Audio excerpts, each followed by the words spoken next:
This is a Hog Sports Network podcast. You're listening to the Whole Hog Football Podcast, bringing you the latest news, analysis, and more. Here's your host, Matt Jones, with Scotty Bordelon of the Hog Sports Network and WholeHogSports.com. Arkansas gets another chance to snap what's really become the longest losing streak in school history. 16 consecutive games against Alabama this weekend in Tuscaloosa. It's going to be an 11 a.m. kickoff on ESPN. Certainly not the type of ideal situation. Arkansas going into Alabama trying to snap a losing streak. Alabama and Arkansas going in two different directions right now. The Crimson Tide undefeated in SEC play. They've beaten Ole Miss, Mississippi State, and Texas A&M last 3 weeks. Arkansas obviously struggling with losses to A&M and Ole Miss. There's some head-to-head comparisons that you can make there between them. Also a loss to LSU. And then the other thing that Arkansas has working against it is that if you're going to beat Alabama, you need to go in to Tuscaloosa healthy. Arkansas is not exactly healthy right now, Scotty. They've got some missing pieces probably this weekend.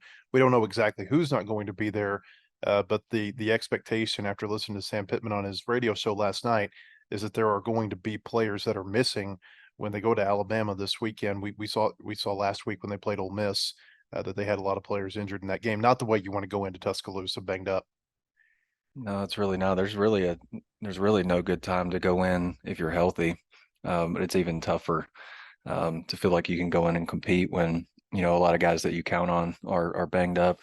I mean, I think the one that stands out to me is Chris Paul. I wouldn't necessarily say he's a veteran, but he's already kind of been through the rigors of an SEC schedule. Especially last year, he was counted on quite a bit when Bumper Pool was banged up. Got a lot of good experience from that, and came into this season, with a lot of expectation, and he's just been injured a lot, kind of like several other guys like Devin Manuel, but I think linebacker is going to be a big position to watch, who is playing alongside Jaheim Thomas most.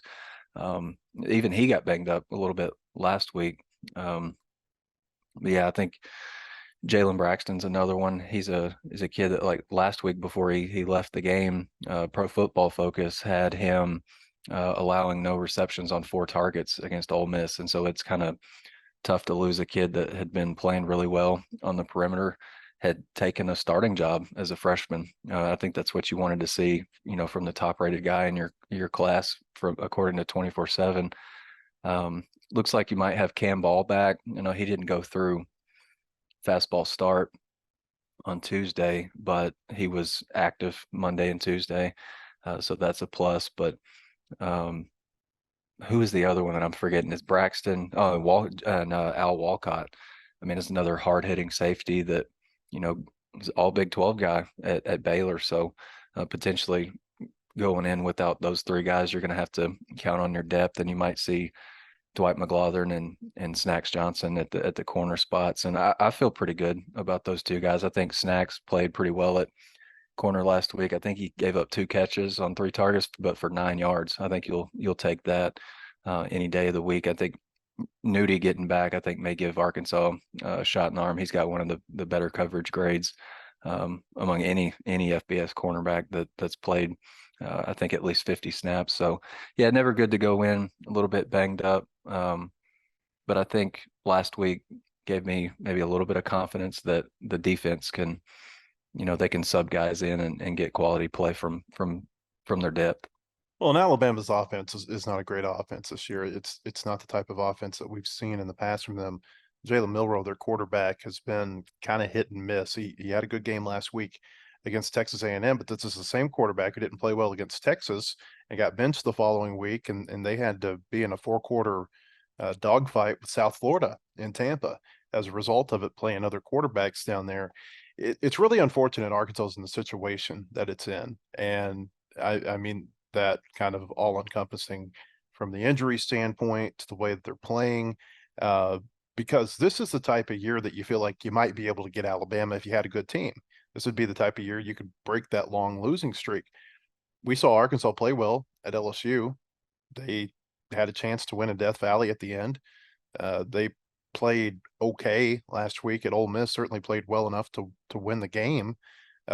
Just didn't make enough plays late to hold on to a fourth quarter lead. So you know this team has got an opportunity to go into a road environment and play well, uh, but they're just not playing well. You know what I mean? And so it's kind of unfortunate because Ethan, I know you wrote the scouting report. This is not Alabama's best team under Nick Saban. I think it's far from it. They got beat by Texas. Mentioned the South Florida game. Didn't look great against Ole Miss, but they found a way to win late that game.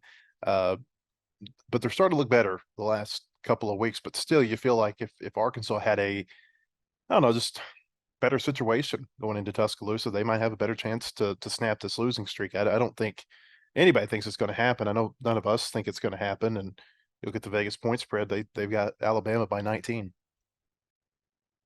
Oh, you're right. I think that's what's kind of so frustrating about this season for I think a lot of Arkansas fans. Is it's kind of the first time in a while that you're looking at the SEC West and all these teams have deficiencies. You Feels know, wide Alabama. open. Alabama, I mean, offensively is ranking near the bottom in most categories. Then you look at LSU defensively, they haven't found anything on defense. So it's like honestly, all it would take, I feel like, this year in the West is a team to be near the top. You don't even have to be at the top, just near the top offensively and defensively, just kind of be balanced a little bit and you could contend for the top. But yeah, Alabama, their defense is pretty scary good though. Mhm. You know, the more I've just gotten in and looked at them, I mean, Arkansas is struggling to put the ball in the end zone regardless who they're playing. We thought they'd have more success against Ole Miss than they did. Alabama has allowed 5 touchdowns since that loss to Texas. And no SEC team scored more than 2 on them. So it's a tall task. You know, Sam Pittman in the preseason, he I know he was talking about Jeffcoat calling him a bad man, but let me tell you, Dallas Turner for Alabama, that's a bad man. I've been watching a little bit of him, and he's just a havoc wrecker in every sense of the word. I think he's third nationally right now in sacks per game. Mhm. I think he could be. I think he could have a big game against Arkansas. I mean, the offensive line has got a huge challenge with Alabama this week.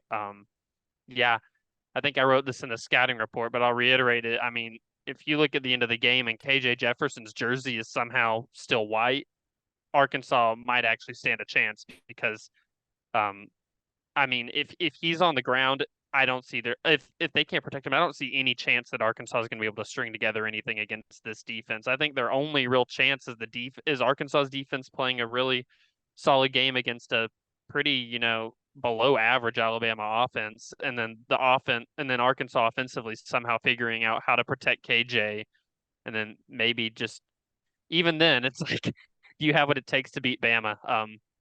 But we'll see. I definitely don't think this is the best Bama team by any stretch of the imagination that we've seen of recent history, but they might be figuring things out now. Jalen Milroe had actually a really big game against Texas A&M, had career high in passing yards, and we know Arkansas struggled against Texas A&M defensively. So, or Arkansas's offense struggled against Texas A&M's defense, is what I'm trying to say. So who knows? Maybe Milroe's figuring things out at the right time for Nick Saban and Alabama. Well, I think it says something about Alabama. I think it says something about the SEC West a little bit that you look at Alabama, even with one loss, and you say, hey, they could easily be in the playoff. I mean, they could. They run the table, they're going to the playoff because it means they beat Georgia in the SEC championship game, and they run the table. They're going to go undefeated in SEC play because their only loss was to Texas. I don't think them being in the playoff is outside the realm of possibility at all, even with what we view as deficiencies for them.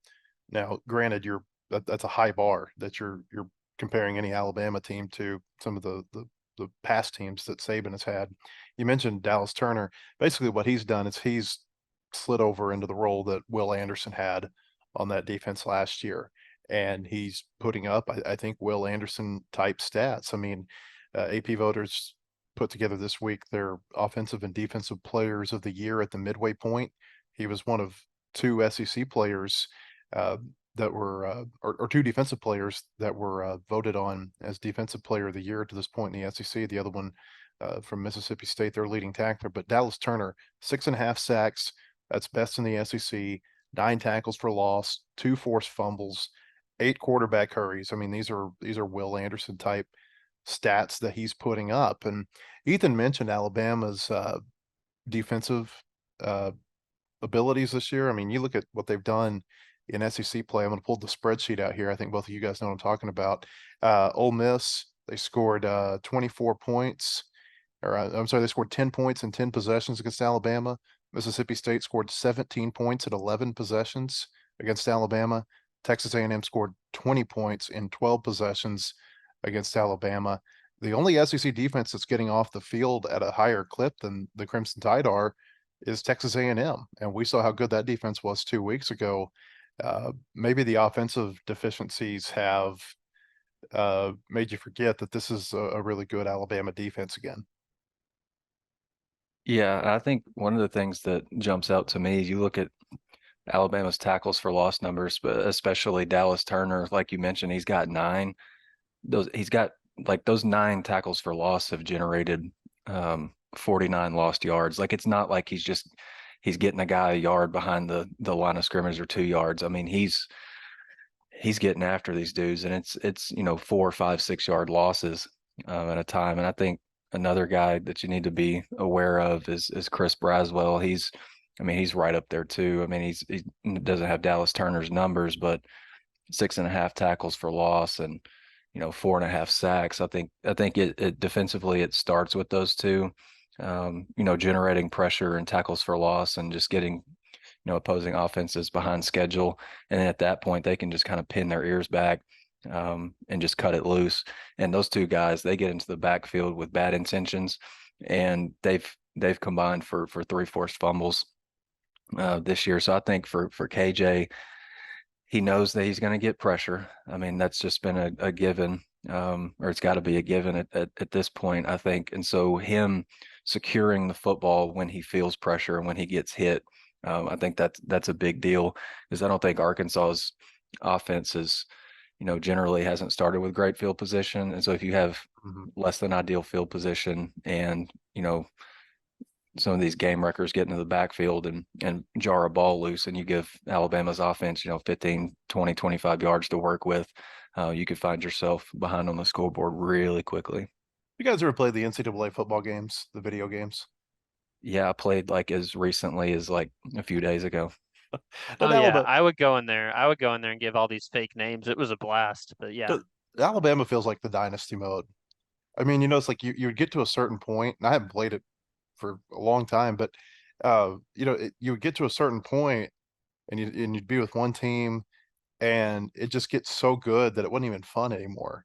And you get the new players and you kind of forget who the old players were, their names. That's kind of where Alabama is. And you think about, like with Saban, it's gotten to the point that his great defensive players early are retiring from the NFL now, and yet here they just keep churning players out. It's amazing what they've done defensively. I was thinking about that as you were talking about Dallas Turner and Braswell being kind of the new guys. And I mean, you could probably compare them to 15, 20 other players that were like them before in Saban's tenure. It's just really amazing the way that they churn out defensive talent. yeah, no, I mean, I feel like you watch any NFL game on a Sunday, and it's like you're just seeing Alabama defensive playmakers in every game. I mean, it's hard to admit this, but I'm an Atlanta Falcons fan. It's pretty miserable. But I was a couple weeks ago watching them play the Detroit Lions, and Brian Branch, who they have the star position at Alabama, which is like their hybrid safety. He played for them just last year in that position. He was wrecking havoc against the Falcons whenever I was watching that game a few weeks ago. It's just, but I mean, I feel like it's not exclusive to just that game. Whenever I'm watching the Falcons play, I feel like every week they're going against somebody who was really good. They played Will Anderson last week on the Texans. Boy, he's good. It's just Alabama dominates in the NFL right now, and you see a lot of that talent on the defensive side. And I think the thing that stands out to me is that, and this doesn't really make any difference, but all the names of the guys, like they passed that Vern Lundquist name test. Like if he drops it in a 2:30 game or back in the day on CBS, it just sounds like the kid is going to have like maybe a decade-long career in the league. And I watched Hard Knocks with the Jets, and then watched them the other day, and you got guys like CJ Mosley, on that defense. And, Quinnen one of Williams, the, maybe the best defensive tackle in the league. yeah, Quinnen Williams is really good. And it's like another, like Dante Hightower, I think he played with the Patriots for a while. And CJ Mosley, like it feels like he hasn't been out of school that long, but he's like a vet in the NFL, just, getting things done. Yeah, the defensive talent that Alabama's put out is just pretty much second to none. Quarterback play, I think, is obviously going to be key to this game. If Arkansas has any chance, you got to have Jefferson having a good game. Certainly Milroe has been prone to having some subpar, if not poor, performances this year for Alabama.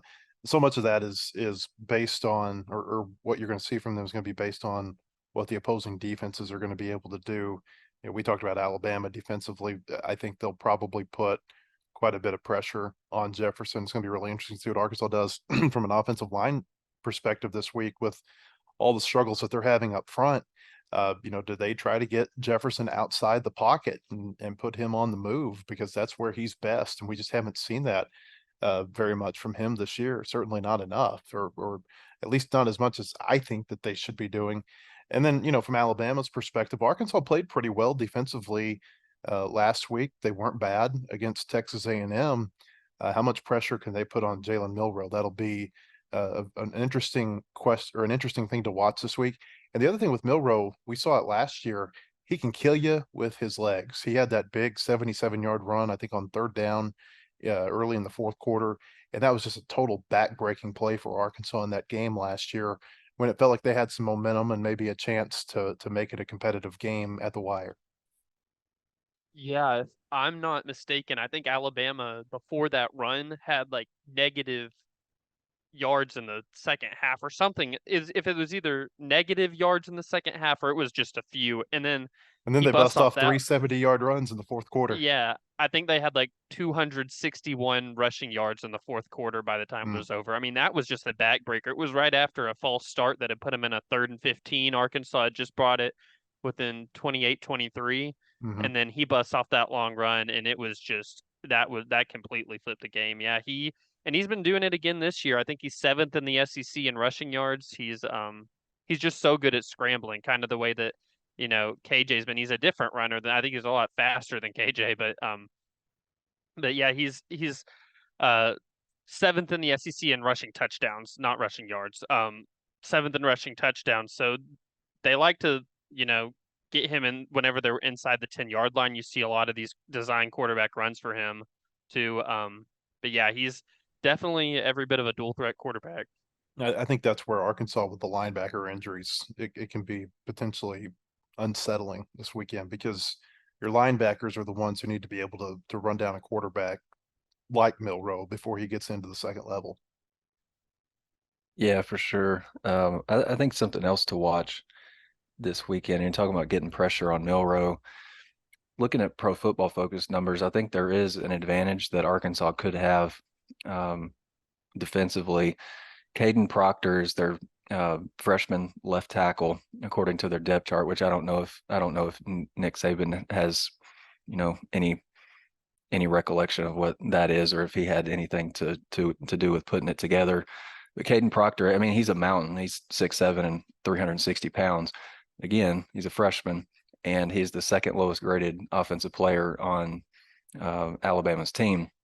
And he's played, I think, over 300 snaps. So it's not like he's, he just got in garbage time and one of these, like against Mississippi State or one of their earlier wins.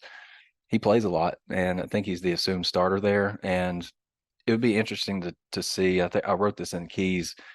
Landon Jackson and Trajan Jeffcoat, can they take advantage of that matchup? Because Jeffcoat's coming off probably his best game at Arkansas. He had 3 TFLs last week. And no, he had the really poorly timed roughing the passer on Jackson Dart, which I think that set Arkansas. I think that pushed Ole Miss from midfield to the 35, and I think they ended up getting a field goal out of that to set the final score. But you need more of the TFL game wrecking type stuff from Jeffcoat, less of the bad decision making, in a split second like that.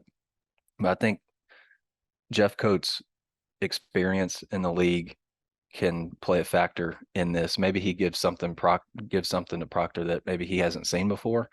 And Landon Jackson may be able to do that too. Landon's 6'7" himself, doesn't weigh nearly 360 pounds, but all that added weight in the off season, I think there's a chance that those two guys could maybe give him some problems, maybe get after Milroe a little bit, but they still have to be a factor in the run game too. And I think that's where Arkansas lost the game last week was Ole Miss's run game.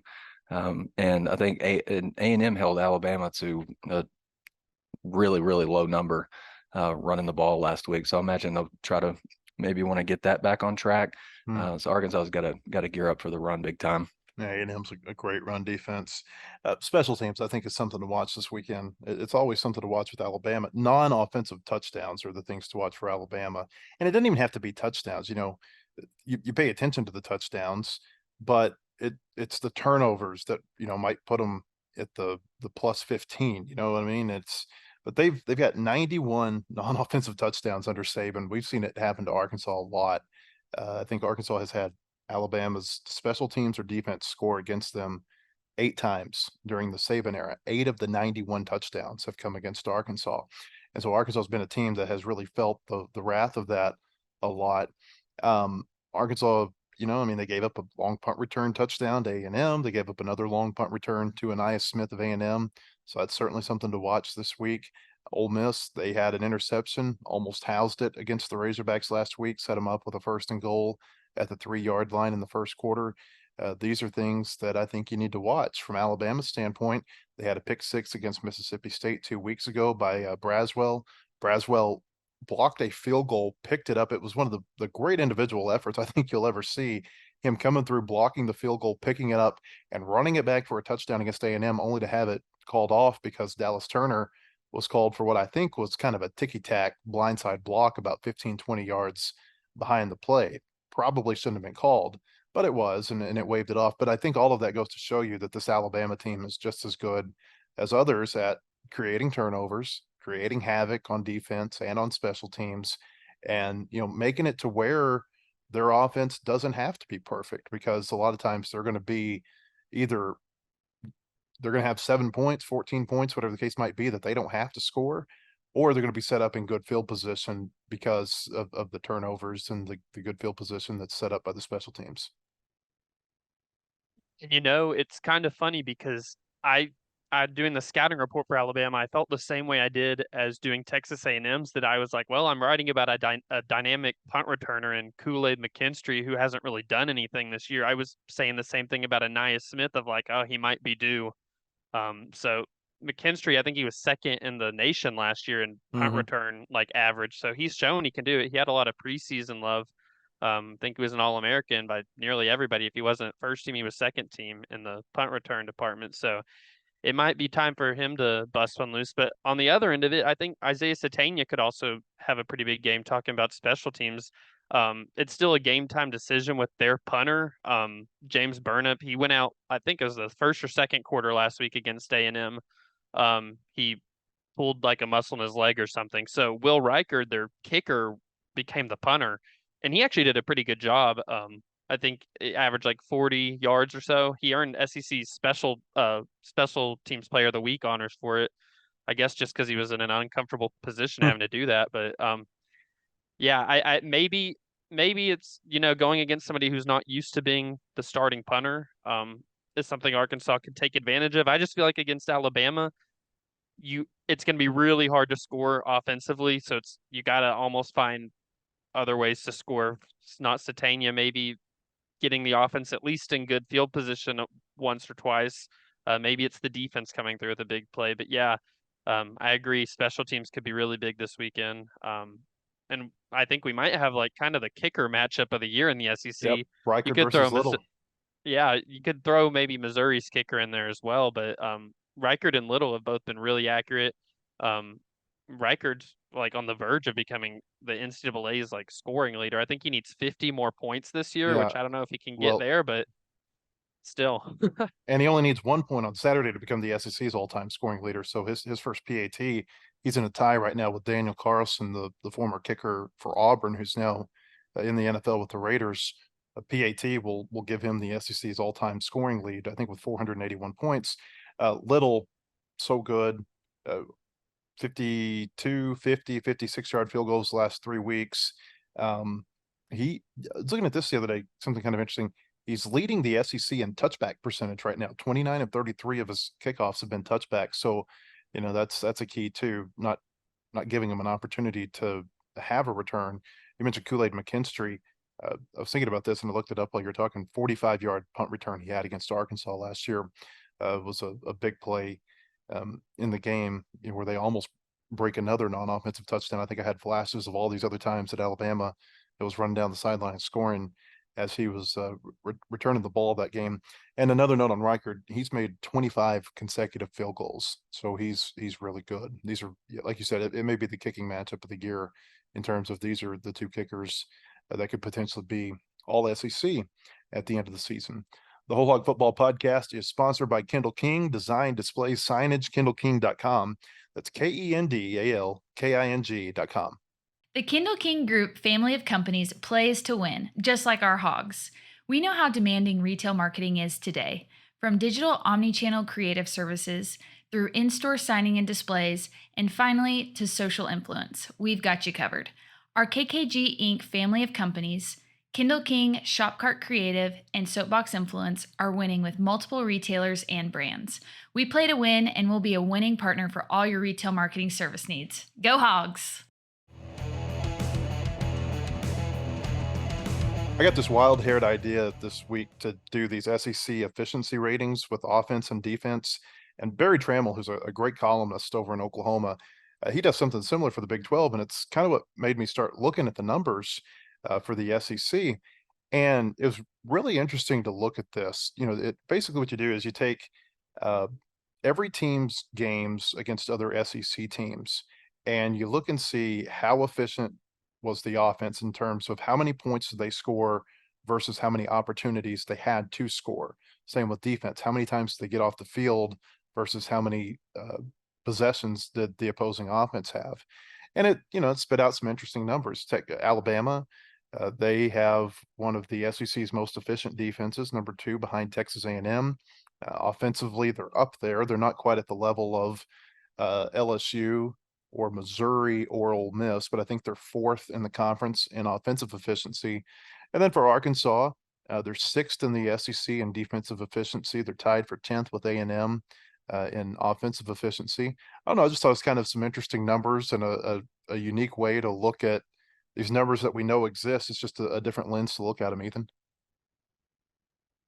Yeah, no, I thought it was really interesting seeing what you did. I mean, I think it's one of those type of statistics that as the year progresses, it'll just naturally become more and more accurate. Just because, I mean, for instance, we're talking about Alabama's defense has been really good. They played, and I mean, for them, they've played an Ole Miss in there. They've played Texas A&M, which isn't bad offensively. So I feel like you can put a lot of stock already in that their defense. The efficiency rating for their defense is probably pretty accurate. But then you have some teams like, for example, your Arkansas, who, I mean, their offensive efficiency isn't good on there. But you also have to factor in that they might be at the bottom if it wasn't for playing LSU. So I think that, yeah, just as more games get in there and that has time to more just kind of reach that equilibrium of, we've actually got like enough data in here to, I don't know, maybe tell the whole story. You might see a few things that are a little bit head scratching up until that point. But yeah, no, I think that it definitely doesn't lie on Alabama. Their defense is very legitimate. And I think that, by using looking at those ratings, it makes me wonder if Arkansas is going to get a touchdown on Saturday. It's incomplete. The data's incomplete, but it's just kind of, like I said, a unique way to use it. And the reason I say that as we segue into predictions now is that it can spit out some point spreads for each week's games. And so I'm going to see how this works this week. I'm going to make my picks based on what this data tells us. All right, so let's get into predictions now. First game of the week is going to be 11 a.m. kickoff on CBS. CBS gets a double header alongside, or I say first game of the week is to be played at the same time as Arkansas, Alabama. But Georgia goes to Vanderbilt, 11 o'clock kickoff on CBS. Scotty, we'll start with you. That'll be a bloodbath.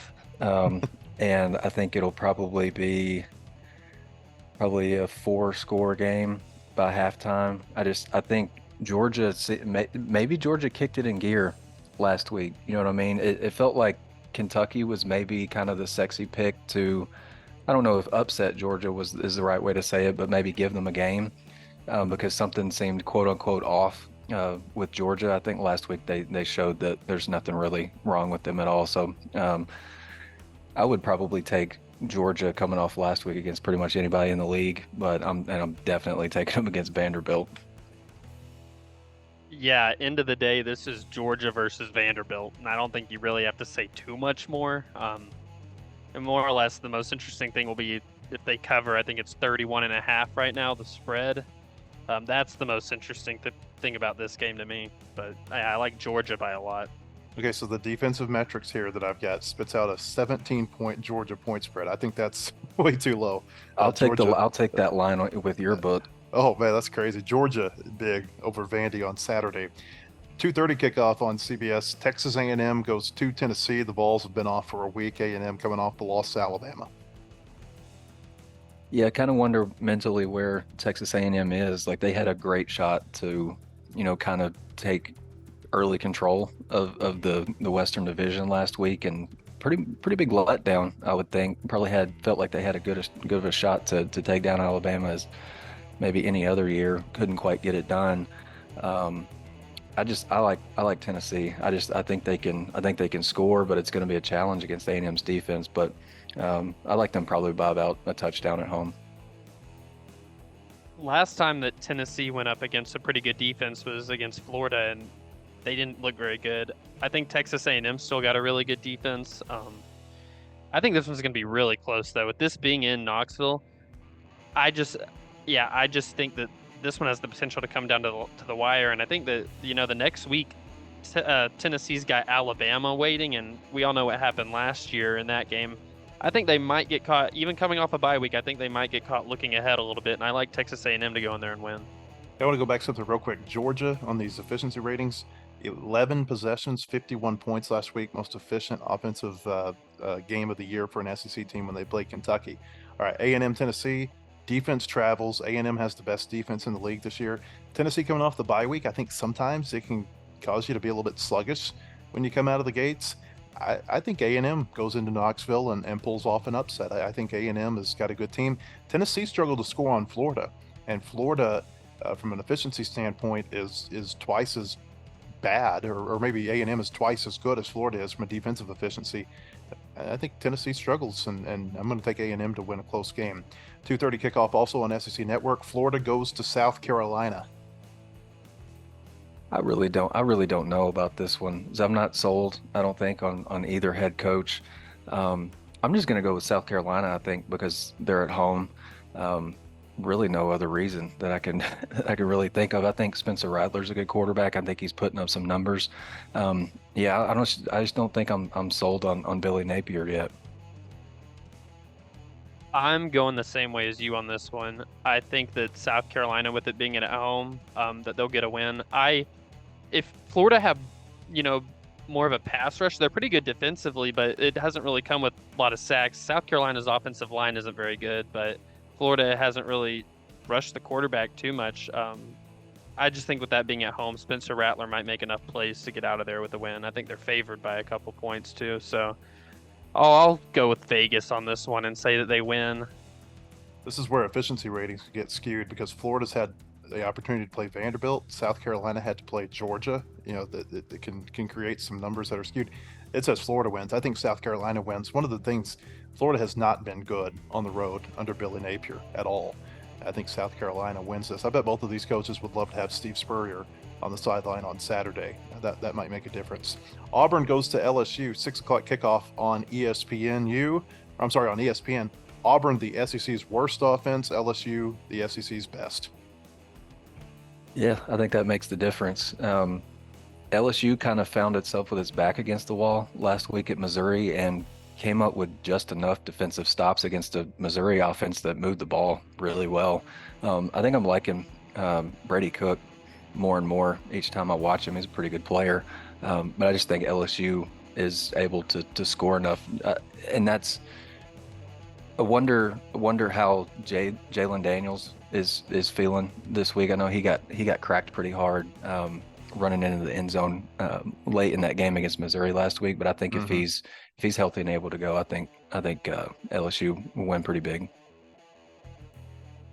I think in order to beat LSU this year, if you don't have an elite defense like maybe you're Alabama, you're gonna have to outscore them. You're gonna have to do what Ole Miss did and just go toe for toe with them. Arkansas was even almost able to do it, which is crazy. I just don't think Auburn has that firepower to do it. So I like LSU to win this one by quite a bit. Auburn's offense is the unmovable force. LSU's defense is the movable object. The question here is whether or not Auburn's offense can get better playing a poor LSU defense. I think LSU scores a lot of points and runs away with this game. 6:30 kickoff Saturday night. Missouri goes to Kentucky on SEC Network. Yeah, like I mentioned a minute ago with Missouri, I like their offense and some of the pieces that they have, especially Luther Burden. I think he might be top 3 receivers in the league at this point. But I think Kentucky's defense is really good, giving up just 21 points per game for the season. So I like Kentucky at home. Yeah, I like Kentucky to bounce back after last week as well. I just think maybe the emotional letdown of that. Missouri felt like they had that game against LSU. They really felt like they had it. LSU pulled away at the very end. I think you might see a little bit of that emotional letdown being on the road against a pretty good defensive team. I like Kentucky to win. We'll see if Mark Stoops says after the game if Missouri bought a good roster. I think Kentucky at home is the play here, although Missouri and that offense under Brady Cook really good, and they've overperformed based on my expectations for that team this year. That might be the best game of the weekend, Missouri and Kentucky, at least the most competitive game. All right, Arkansas at Alabama on ESPN, 11 o'clock kickoff, like we said, Saturday morning. We've already shown our hand. We don't think Arkansas is going to win this game. So the question is, Scotty, can they cover the 19.5-point spread? Yeah, I don't know. I would stay away from that one with everything in my being if I was somebody else. I could see it getting out of hand. Like if Arkansas just can't protect KJ and maybe he, makes some turnover worthy throws or Arkansas puts the ball on the ground, I could see it getting out of hand quick. But I was encouraged by the defense a little bit. I think they'll hang in for a bit, but I think the depth of Alabama's talent's just clearly too much. I agree. I think the difference in this one is just simply Arkansas won't be able to, not only score some points, I don't think they'll be able to sustain drives and keep the defense off the field for very long. I do think this one might look a little bit like the South Florida-Alabama game. I could see Arkansas scoring only field goals like South Florida did, and I could see Arkansas's defense actually giving them a little bit of trouble too. I just think end of the day, there's no way I'm picking Arkansas in this one to win outright, number one. But I think they could cover the spread though, because I think it'll be pretty low scoring. So yeah, I like Alabama in like kind of maybe like a 20-6 game or something like that. You guys tiptoed around that question. Neither of you really answered it directly. I'm going to say Arkansas does stay within 19.5. I think that their defense is playing well enough. I think Alabama's offense is just a little bit too inconsistent. So I'm going to say Arkansas is able to stay within that. And it's really kind of like the game at Ole Miss last week. It's a good opportunity to see, how much onto the rope, for lack of a better term, is Arkansas holding on to right now. They showed some fight against Ole Miss. I thought that was really good to see after the way they played the week before against Arlington. Are they going to show some fight in this game? And that's going to set you up. I think maybe it's going to allow you to maybe set your expectations up for the final 5 weeks by how much of a fight they give Alabama on Saturday. I think Alabama wins, but I think Arkansas is able to keep it within 3 touchdowns. Not really a high bar, I know, but hey, it would show some fight, I think, based on what looks like a pretty big talent discrepancy between these two teams.